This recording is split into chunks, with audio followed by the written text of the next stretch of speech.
The Trussville City Council approves term limits for school board members, and we'll talk about the Trussville Miracle League. Tribune Unscripted starts now.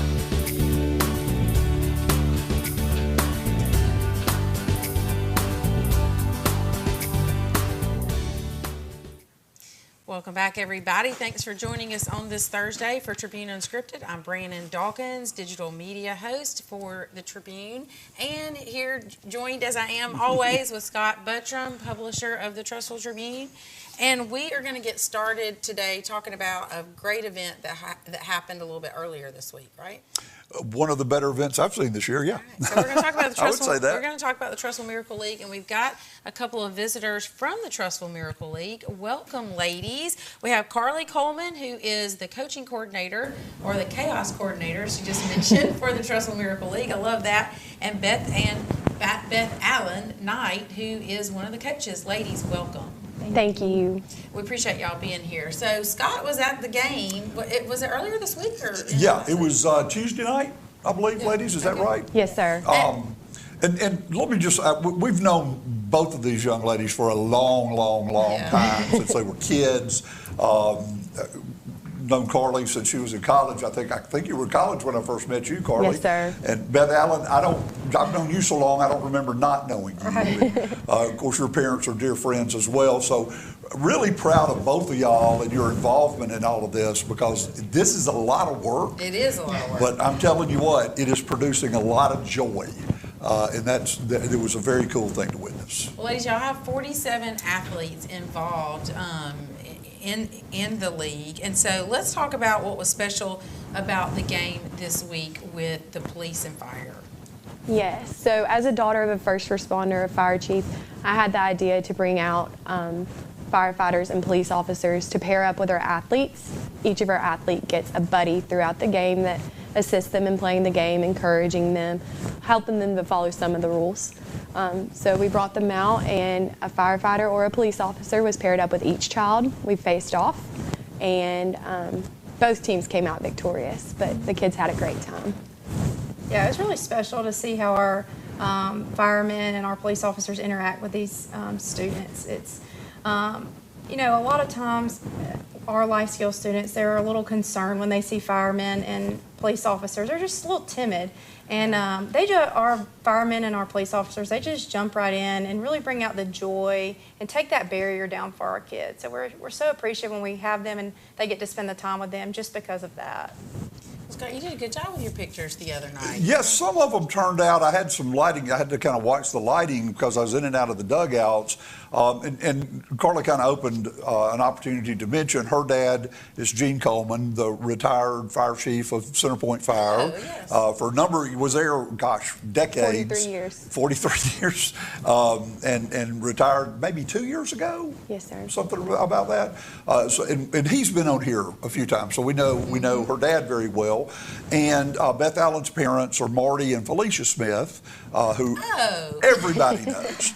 I knew your mom. And Marty and I have been very close. Marty and I are basketball guys, so we've been very good friends for a long time. And we also like to gossip about all the stuff going on. So, but y'all kind of grew up with an appreciation, Carly, as you mentioned, through your dad for first responders. And Beth Allen, you've been around sports your entire life. You were an athlete yourself. So this is a kind of a natural position for y'all to be in. One of the things, I just want to ask you about this, because one of the takeaways I had of being able to be down on the field and up close, these kids are like any group of little leaguers I've ever been around, in that they're all over the place. Some, some are kind of laid back and waiting on their moment, and when they're ready, but they're not ready until they're ready. And then others are just barely controlled exuberance. They're just straining at the leash and ready to get out there. So tell me about, as adults who work with these kids, how difficult is it to kind of figure out who's who and what personality is what personality?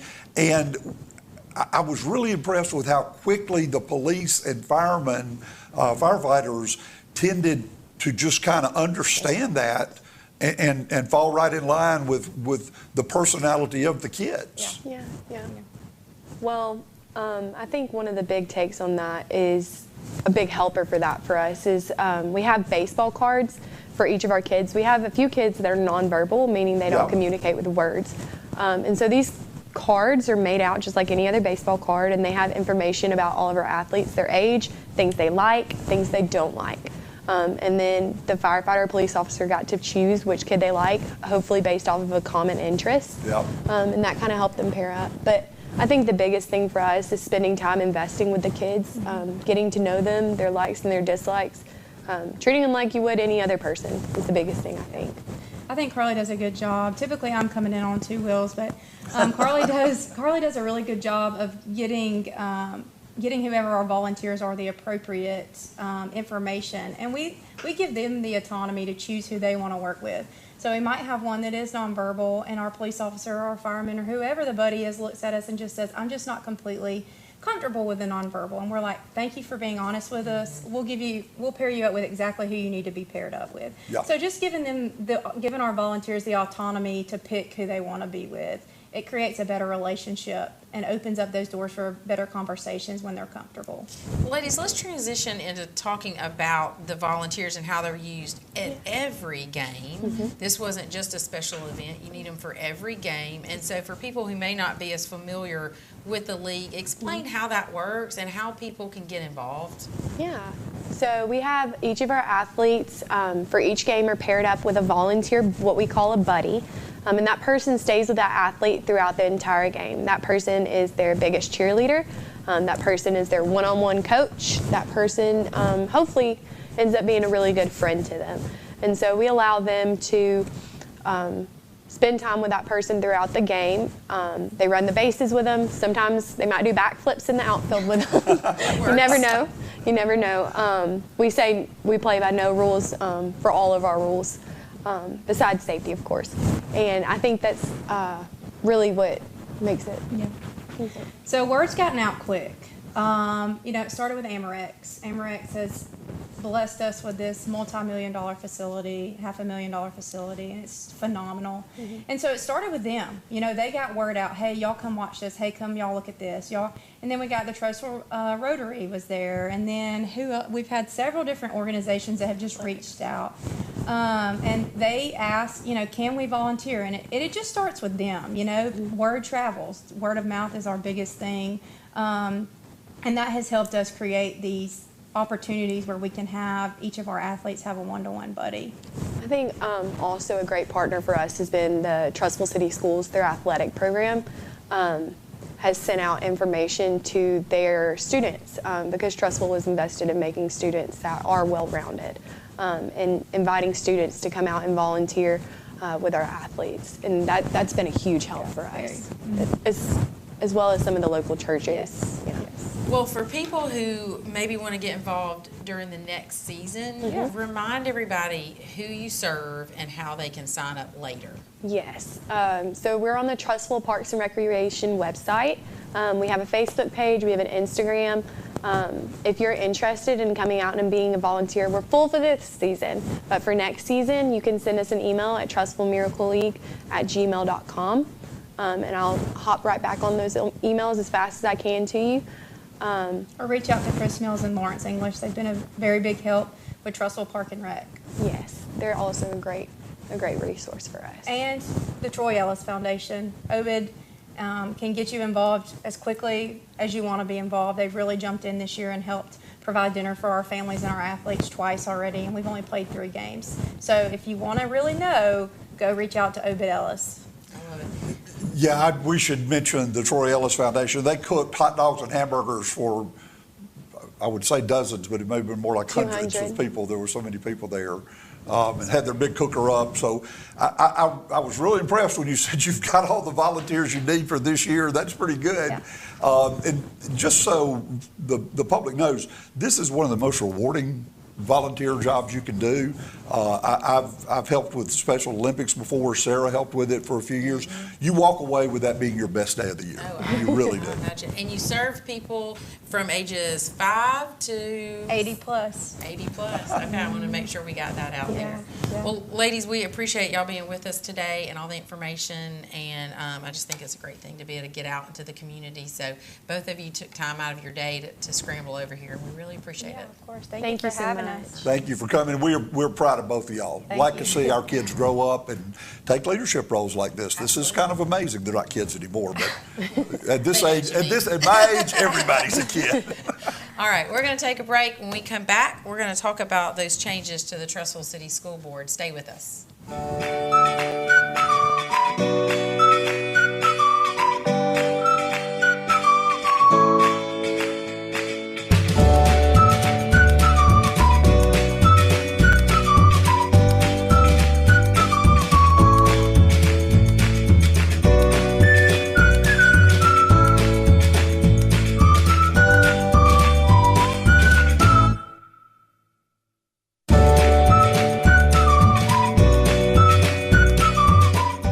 Have you been to Discount Warehouse lately?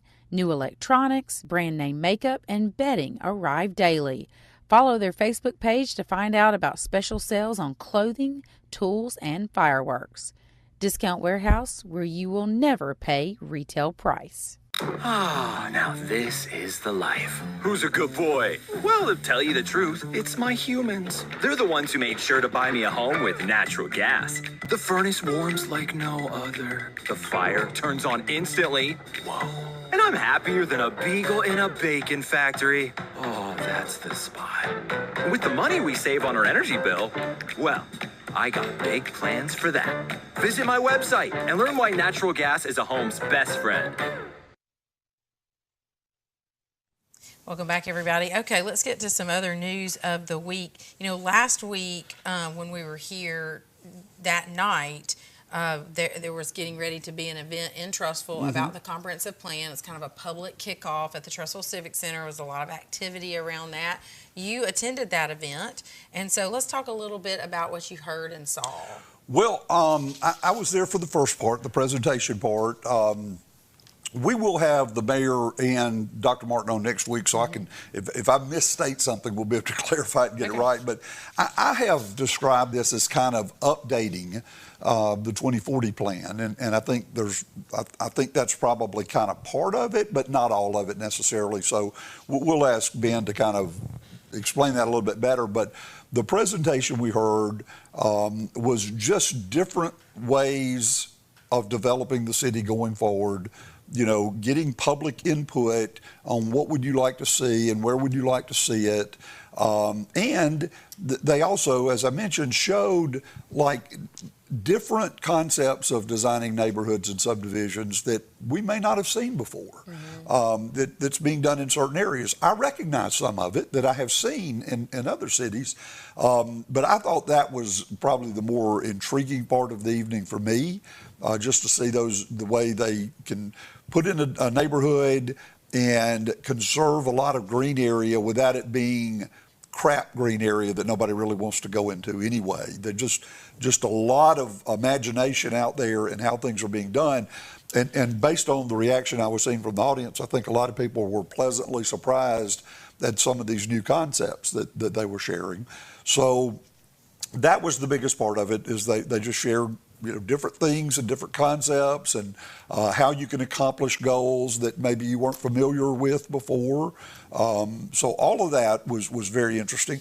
Then they invited the public to sit down and kind of do their own master maps of what they would like to see where throughout the city, and they did that at a number of tables, and that's when I left. That looked like work was going to be required, and I didn't want to work. Gotcha. But I'm anxious to see they will be back and share the findings that they got from the public input. Okay. And I'm Will there be more similar events? I think there'll be more meetings as they kind of update the public on the progress, and this is the feedback you gave us, and this is what we were able to come up with based on that feedback. So there'll be a couple of more town hall type meetings where the community is invited to come in and see what they're seeing. I've been to a lot of these over the last 20 years, and they all seem very similar in some ways, but you're always getting new information. So it makes every one of these a little different, because now you're working on stuff that you may not have seen 9 years ago, for instance, Right. when Buddy put together was that the 2040 plan? 2040 plan. So, you know, a lot of the things that were on that list, we've accomplished. We accomplished under Mayor Choate's administration. So now Mayor Short in this administration is looking to build on that and kind of update the planning going forward. I walked away really excited. I haven't mentioned this, but about a month ago, you know, one of my pet peeves has been low density, okay, in terms of population per square mile, that we needed to be low density. I'm just not a big fan of a lot of high density development where they're packing a lot of homes, whether they be garden homes or townhomes, into one space. These guys actually showed a plan where you can bring in some of that in the right places. And I think we may have seen a little bit of that in the entertainment district where they've done the lofts above some of the retail space. So they showed some concepts where you could really bring in a variety of housing, price points. You've got older citizens that may not want to leave Trussville, but want to downsize from that ginormous house they had when they were raising 4 kids, right? Yeah. So there is a place for some of this stuff, and I thought that was one of the interesting aspects of the meeting, is they showed you how you could do that without overwhelming your school system with some mega apartment complex, which we don't need and don't want. But there are a lot of ways to skin a cat, and that's kind of what I walked away from. Some of them are pretty impressive. So it'll be interesting to see where this goes going forward. Okay. Interesting. Okay. Yeah. Well, and It was a good meeting. well, the other big news that we want to talk about is that the city council did vote to put in term limits for school board members in Trussville, and that's a big deal, actually. It is. This is the way we appoint school board members has kind of been an issue since Trussville City Schools started, and not every time and not every year. And I think probably one of the biggest issues is there never was really a set way of this is how we're going to do it. And so this council kind of came in with that in mind, setting up a procedure for this that they could kind of write in stone, but you've still got to maintain some flexibility as we've seen this. I think they did a good job with it. And I've been asked so many times, well, how did we do it before? How did we do the appointment process before? And the only honest answer to that is Which time? you name it, yeah, which time, because we've never had a consistent way of doing it. It has literally been all over the place for years and years and years.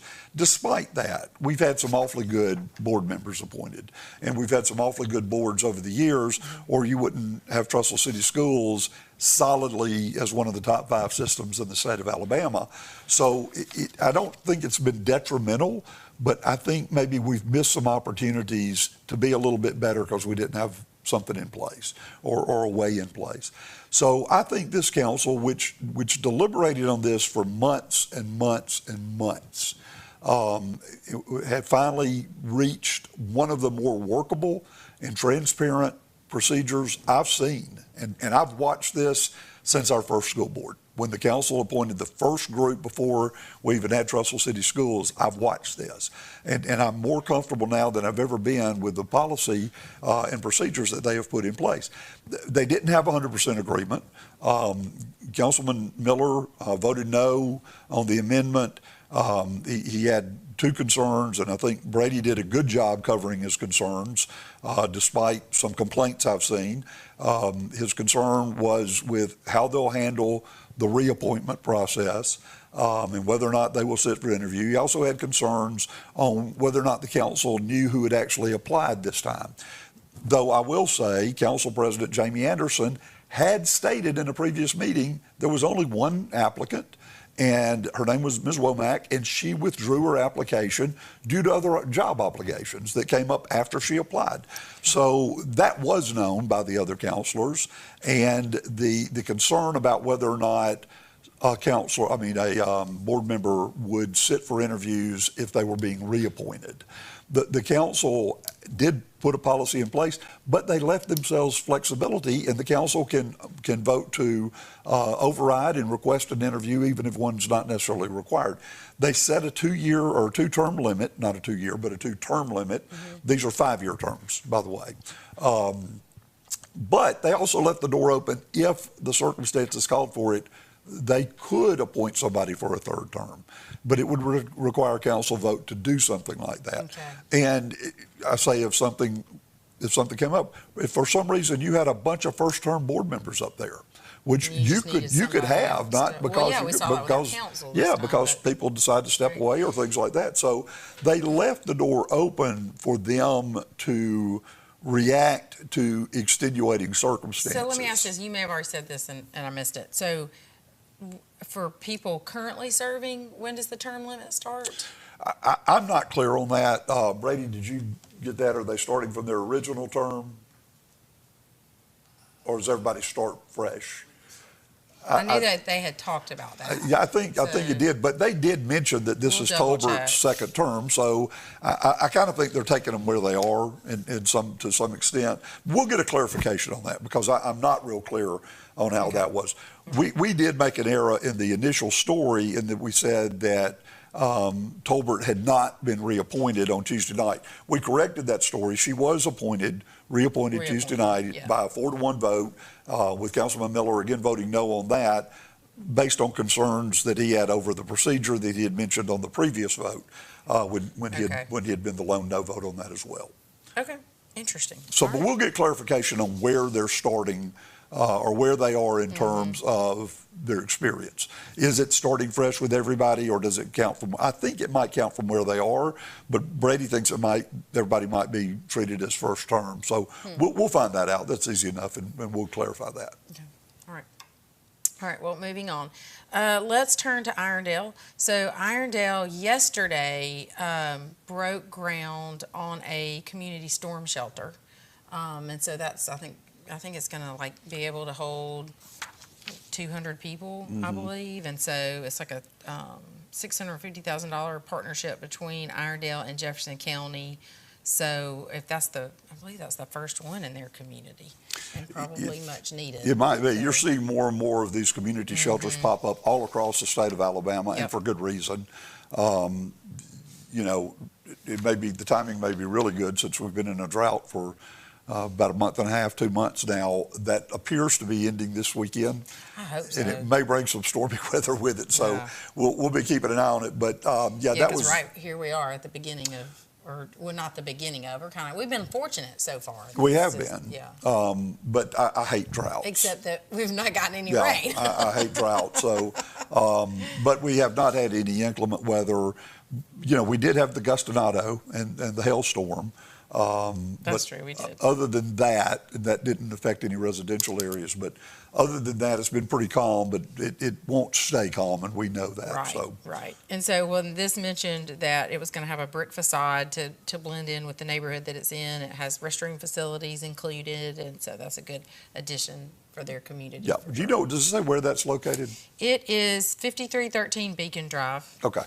So, anyway. That's a good central location. Yep. All right, so I thought this was interesting. So let's turn to Clay. So at Clay's recent meeting, we've seen the new mayor of Clay really take a deep dive into some financial matters, and we've seen that in some different areas.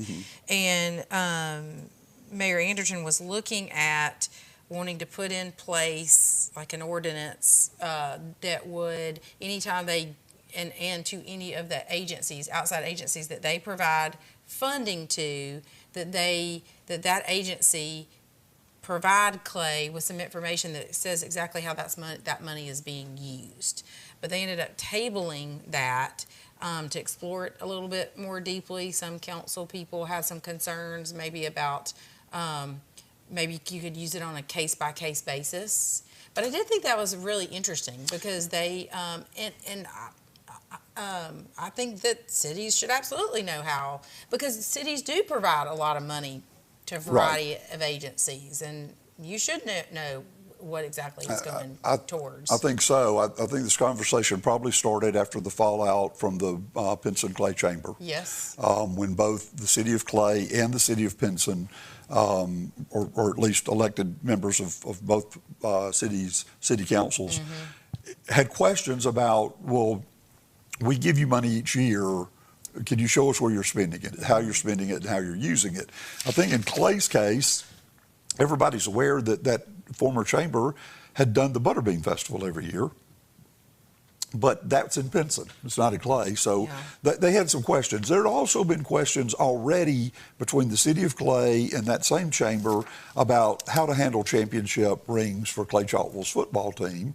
That conversation didn't go well, and there's been a lot of reporting on that by 1819 News, which I've kind of followed, and we covered it here as well. But they talked to the State Board of Examiners, who kind of weighed in on that particular issue. If I'm a city councilman or a mayor, I think I would be in favor of this, no matter who we were talking about or no matter what the reason is.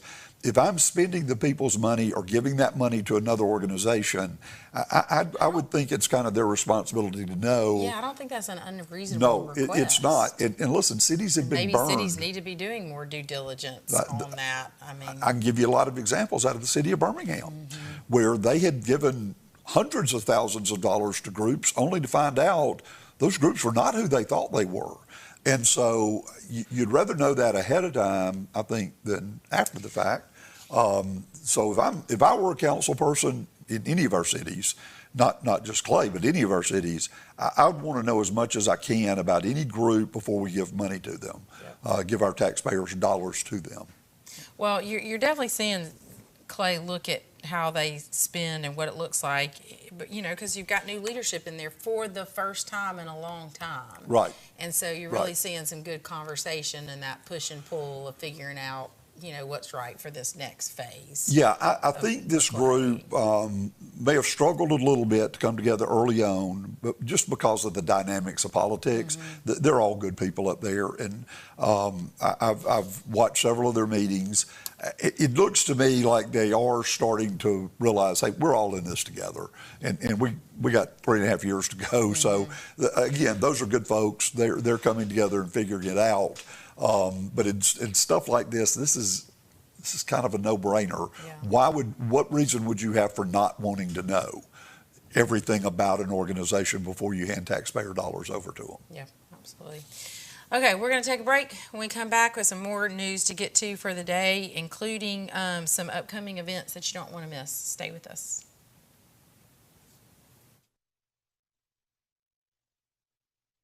Probate fees and tax issues bring stress to your family while they grieve your loss. Cahaba Law Group is here to protect them and give you reassurance that your hard-earned money and assets are not lost to bureaucratic mayhem. They can help you create the ideal estate plan. If you're currently in probate, Cahaba Law Group can help assist you there too.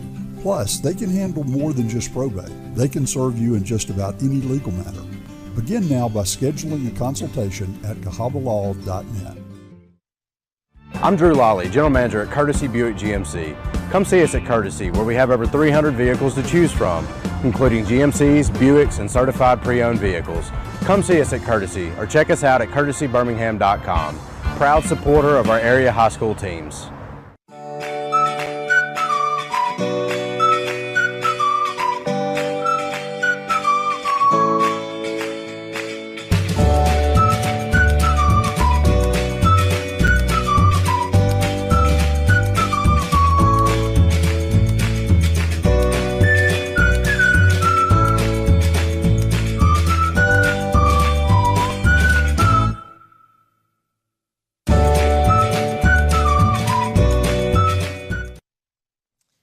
Welcome back. Okay, last week we talked about how a Hero Donuts across town had closed up, along with some other properties that belong to that restaurant. The Fajakas group. Yes. The Fajakas restaurant But group. then, like the next day, Or 2 days later? No, that day, the day we were talking about it. So they closed, but said it was due to a mechanical issue. They would be back open. Yeah.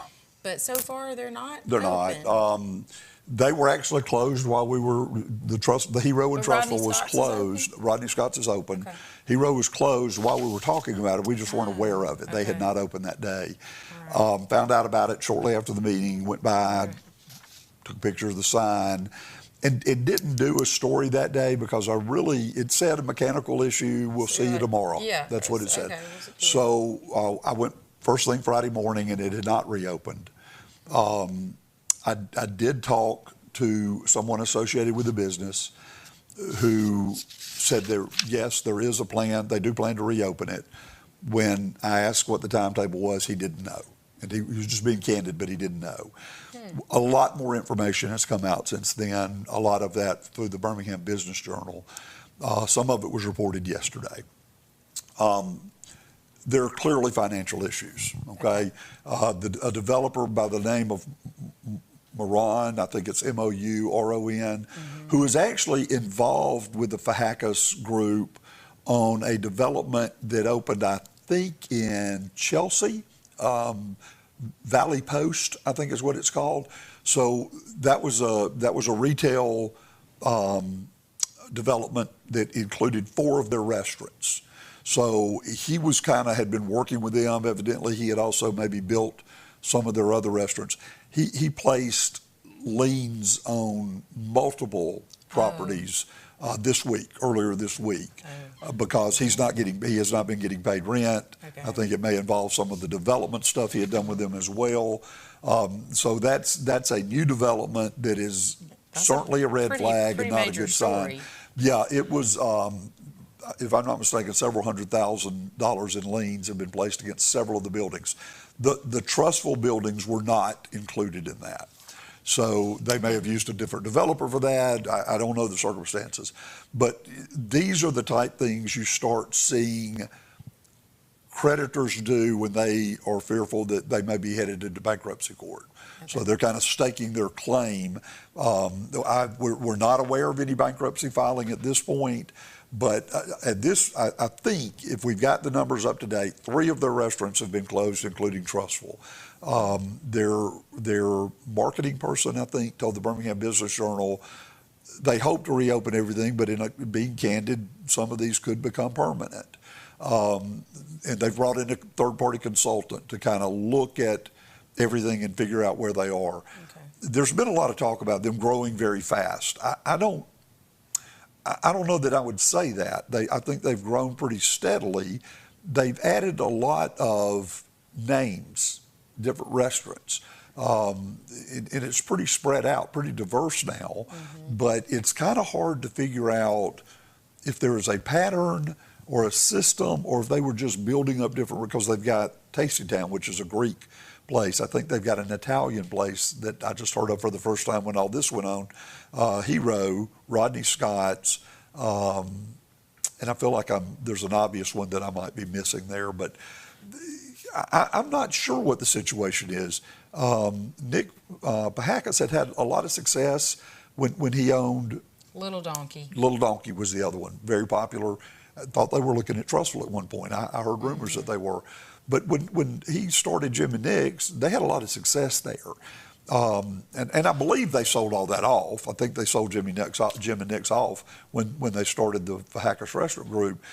So there's been a lot of excitement. They've gotten a lot of attention, really, throughout kind of the food world in the Southeast. He's well known there, and Rodney Scott, first barbecue chef to ever win a James Beard Award, obviously had a really strong name, but it is a different kind of barbecue. It's whole hog, and you don't see that very often because that's difficult to do at the restaurant level.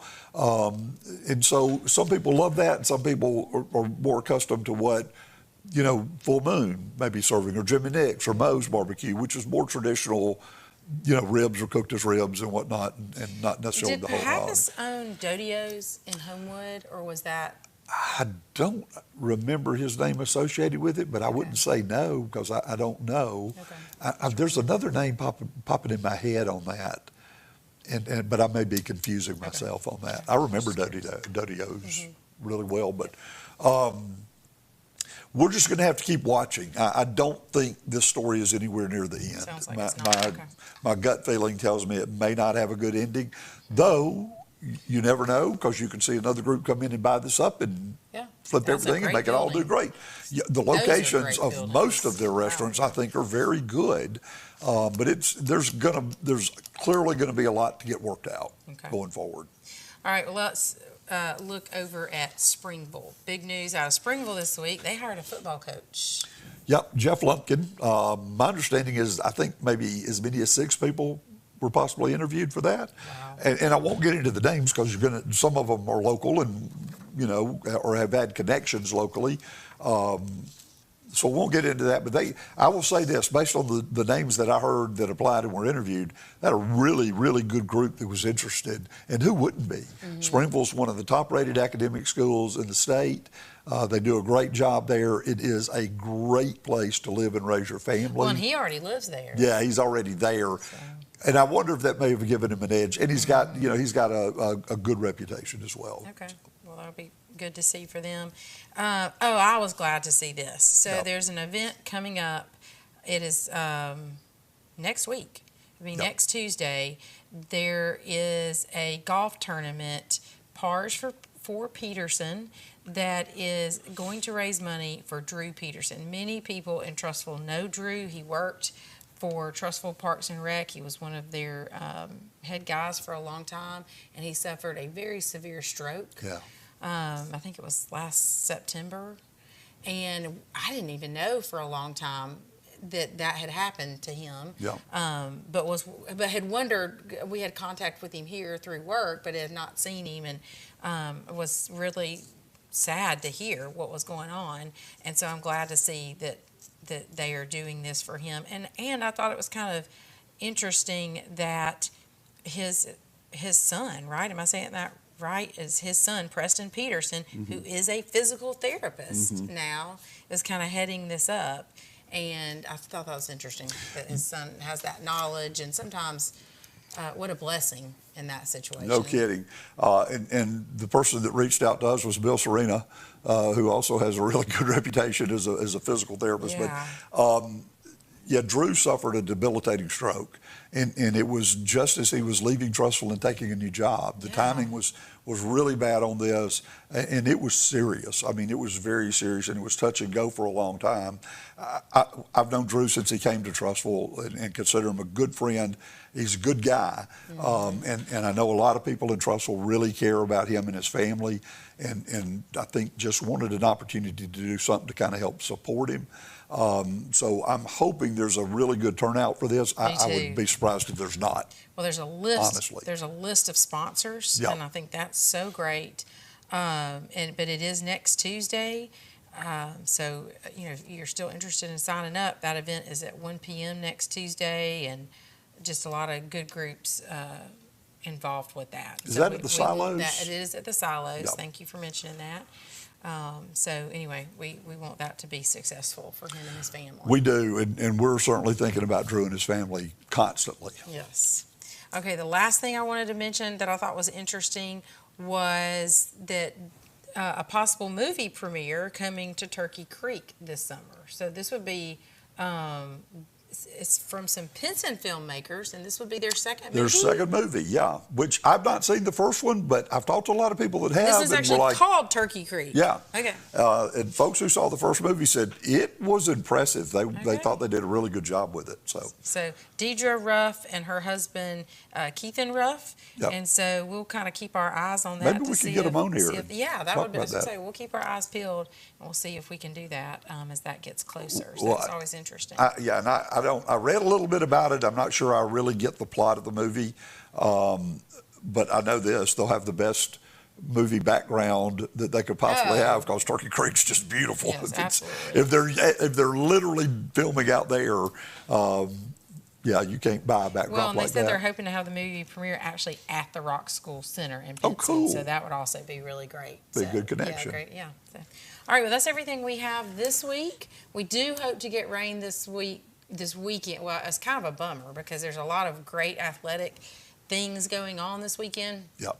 one of which being the sectionals for track that's being hosted at the Hewitt-Trussville track this weekend. And so That's why we need to get it resurfaced. Yeah, we want the rain to kind of bob and weave around those events. There's a big soccer tournament. The Trussville Classic is this weekend, and so we don't want to see that rained out either. No. We do need rain, but we also want success for those events here. Well, you can play soccer in the rain, right? I mean, you can, but it's not fun. Oh, I bet it is. I mean, as long as it's not Might not be lightning. fun for the mom's got to wash the clothes, Yeah, but maybe it's not. fun for the kids. It's messy and miserable. But I don't think you can run track in the rain, and you can't do any of it if it lightnings. You're right. That'll lock it out. So anyway. But we do need rain. We do. So we'll see what happens. But we do hope everybody has a safe and wonderful weekend. And of course, we'll be back here next week. We'll see you then. Craving a cold craft brew and some top-notch entertainment? Join us at Ferris Artisan Ales and Eatery in the heart of the Trussville Entertainment District. We're your go-to spot for free live music, great food, drinks, and the biggest screen in town for enjoying live sports. Grab a seat, enjoy a refreshing Coca-Cola, and cheer on your favorite team with friends.